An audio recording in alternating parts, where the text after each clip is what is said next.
Hello, ladies and gentlemen. Eddie Marcus here again on my mission of trying to get you to flip the script, the stuff that's in your mind that is trash it.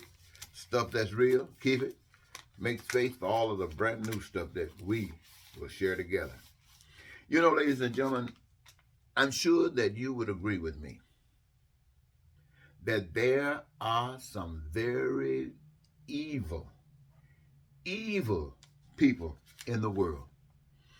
People who will do evil just to spite. People that will lie, that will cheat. People that do anything. Don't care who it hurts, how much it hurts, just do it. You know, sometimes they'll beat people up. Sometimes they'll maybe shoot someone. Just shoot them, kill them. They don't care.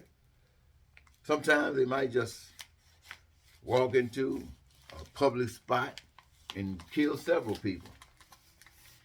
Evil is something else. Sometimes it'll go into a building and bomb people. You know, so we all would agree that evil is something else. And people who will commit the heinous evils are considered some of the most evil people on the face of the earth. And most of these evil people are people who will kill, people who have so little compassion and care for life that they will actually take another's life. Well, we know some people like this. Some of us got people like this in our families, at least in our communities. But then there are other people that are quite renowned. For instance, we would say that Putin, this young man, supposed to be running a country, will kill you without even thinking about it. Some guy in North Korea, we heard that he would do the same thing, and so many others. We also heard that there were one before our time, at least my time, who was, super vicious. He called himself Hitler. And one of the men of today that seems to be very, very aggressively trying to pursue a position of power that allow him to be in that having that capability of actually taking people's lives. We know a lot of people like that.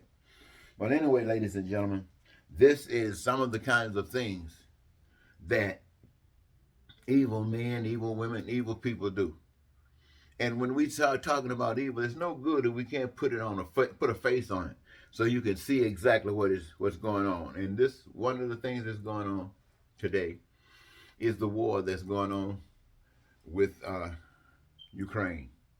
You know, there's a power that supposedly is more powerful, bigger, bolder, walking through the playground of life out there, decided to want to attack somebody again, somebody that he could push over. And the most of the world would, for some strange reason, I don't know why, it might be but that there are some powers higher than the ones that we can focus on most of the time that might be constructing what's going on and not allowing anything to happen. But it's happening. But this war is going on here. Yeah, you talking about some evil. You heard about somebody taking your Amber Alert comes on. Somebody took a baby. Somebody snatched a child. Somebody, you hear about it all the time. Somebody found a child that killed a child. Angry with the other parent.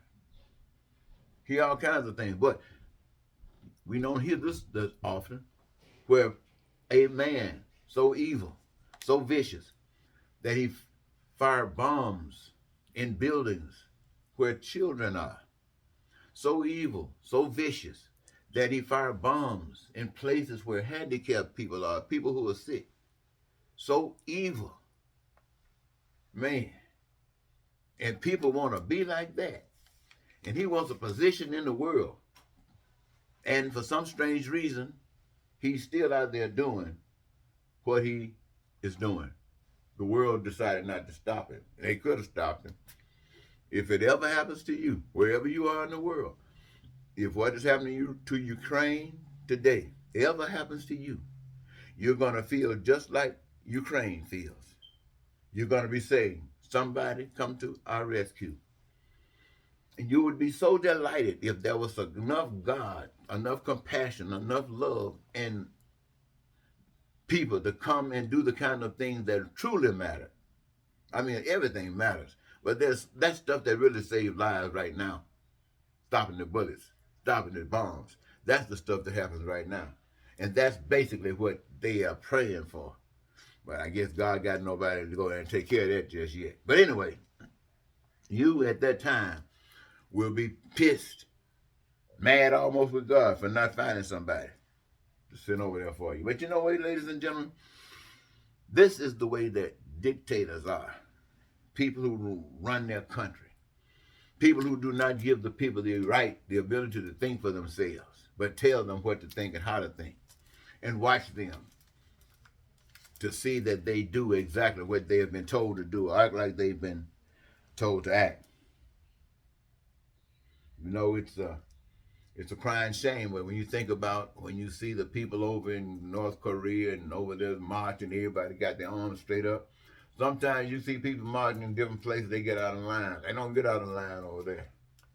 Places in Germany, when we see those movies and stuff, those guys swinging those arms, those feet kicked out, they don't get out of line. They straight, I don't ask me why, but they stay straight on in line. But these are things, ladies and gentlemen, that these we have to go through when we're dealing with people who don't have any compassion for God. I was asking myself, why do they act like this? You know, I asked myself a question once, and I think the answer came on one of those YouTube posts, that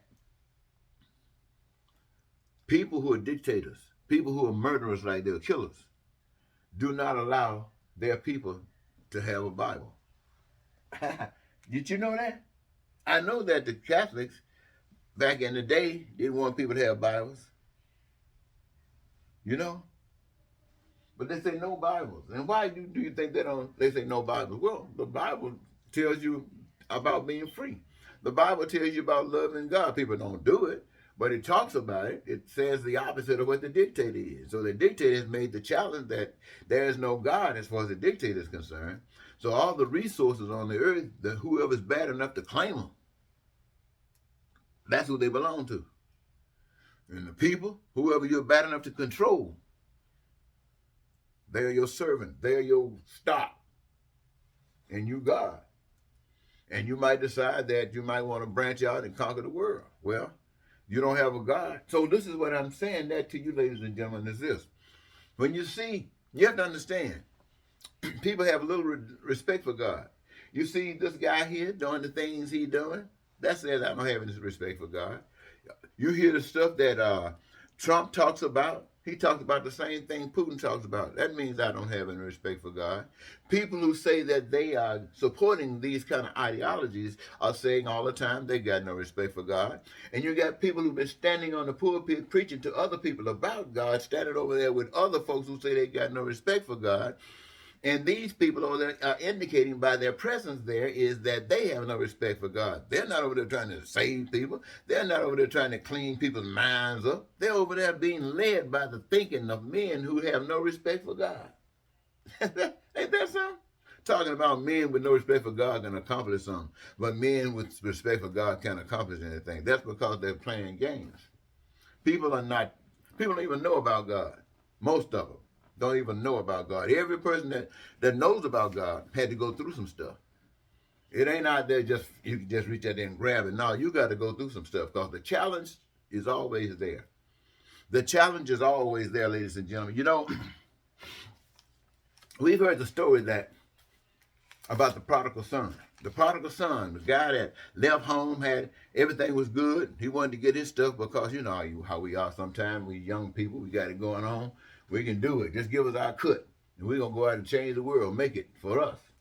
And so you get your cut and go out there and find out that people been waiting on you with your dumb self to come out there. And before you know it, you don't have anything. You out there eating slop with the hogs. But then you recognize that something has gone wrong. Why? Because you had a upbringing. You didn't grow up like a fool. You just decided to be a fool because you thought you were a man. But now you're realizing what it takes to be a man. And so then you make that decision and you start going back. So What do you think the angels who were up there in heaven, what do you think they heard the same lie? The spirit of evil came through and said, you're better than these guys. You deserve more than these guys. You know, like they tell the white folks they're better than black folks. Tell Americans and other people that they're better than other folks of the world. That they're the best, they're number one. All that practice stuff like that to keep you divided, make you think you're something that others aren't. Well, anyway, how do you think those angels get back into heaven? How do you think? How did they get out of heaven? They got kicked out of heaven by violating the rules. How do you think Adam got kicked out of the garden? By violating the rules. Somebody said you were going to be kicked out by death. But they didn't know what death means. We didn't even know what death means. We still don't know what death means. We know what people have told us it means. But apparently, if everything else is accurate, the jokers died. When they left out of heaven, they died into a different world. When you came out of your mama's womb, you died to a different world. So, I guess the message we have to accept is this, ladies and gentlemen. How does the angel get back to heaven? You got to die, for one. But just dying alone and getting you back into heaven. No. You gave up something to come to get away from heaven. You gave up heaven for something else. Now, if you want to get back into heaven, you got to give up something for heaven. And it's going to cost you your life that you're willing and so glad that you can pay. You're so glad you got a life that paid and you can give the sucker up and you can get back alive in heaven, whatever that means. But my point, ladies and gentlemen, this is my point. You have been told that based upon what you see the mega churches doing, all the people getting together singing songs and praising God, planting that $1,000 in the preacher's pocket so he can get planes and whatever. You have been told that if you do that and support charity and stuff like that, that you could get into heaven. They say Jesus paid a price for you so you could do that. But I believe some of you got mama sense. What they call it? Mother wit. And mother wit would tell you that doesn't make sense. I mean, it sounds good for a person who don't want to do anything and want to get something for nothing. But it doesn't really make any sense that a dummy that will not commit to the principles of heaven. I don't care who gave you something. But even if they told you you're free from the stuff that you've done wrong, that don't mean anybody finna let you into heaven. You can't commit to any of the principles in heaven, then you want to walk up in heaven. All it takes is that same old spirit that was in heaven then, it's still walking around now. And all they got to do is come past you. Oh, you're better than they are. And your weak tail, somebody just put you in heaven, you haven't done anything. Now here you ready to join whoever else is lying. And you see how they're lying. Let me just go back one little step. When he was talking about Putin having a rally, so he can tell the people all of the lies. All of the lies as propaganda.